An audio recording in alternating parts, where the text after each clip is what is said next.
they are eliminated.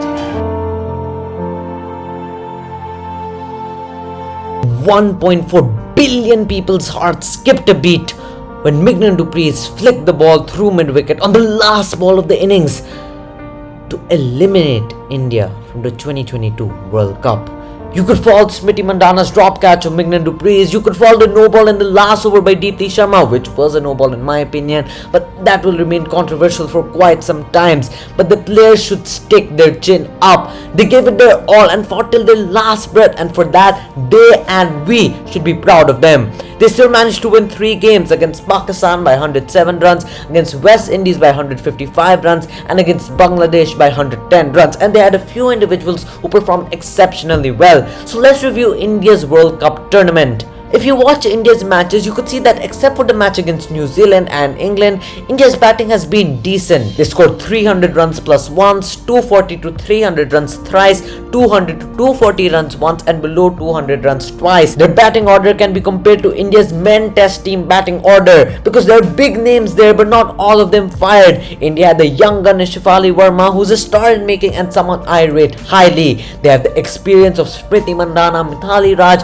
Harmanpreet Kaur, and Deepti Sharma. So it's not like they don't have the players, but it's that their team has been on and off and not too consistent. Their main problem with their batting is that they have been unable to build partnerships up the order, and we all know partnerships are essential in building a big team total. Except Mandhana and Harmanpreet Kaur, who scored 300 plus runs respectively, no other Indian batter was able to reach even a 200 run mark, which showed this lack of support from the Indian batters. I expected more from the captain Mithali Raj. She scored 2 half centuries, but expected her to lead the team from the front by scoring the big runs, the big centuries. Shefali Verma couldn't be as impressive as she is known for. Yes, she was explosive but not consistent enough, and in this format of the game, as an opener, there is no use hitting 30 runs of 20 balls and getting out. Talking about India's bowling, they missed the service of Jhulan Goswami against South Africa due to a side strain, but other than that match, they had all their bowlers in the arsenal. It's been a spinner's World Cup. Gaikwad and Sneha Rana combined took 21 wickets for India. Gaikwad was particularly impressive because she was able to control the flow of runs.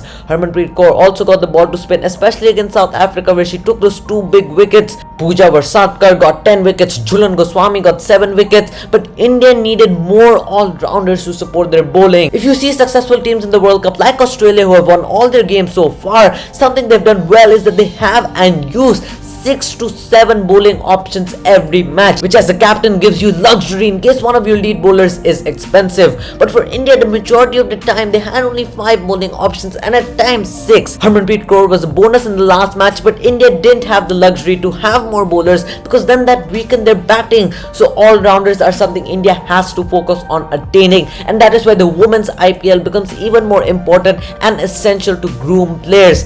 As I said before, I was really impressed by the way Rajeshwari Gaikwad was bowling. The spell against Bangladesh, in which she gave just 15 runs in 10 overs, was a tremendous feat. Smriti Mandhana also impressed all with her consistent batting.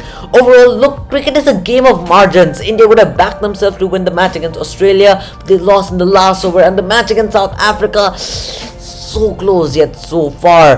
Comment down below on what you think was the reason India were eliminated in this World Cup. Don't forget to like the video, share it, and subscribe to the channel if you haven't. Tata and adios.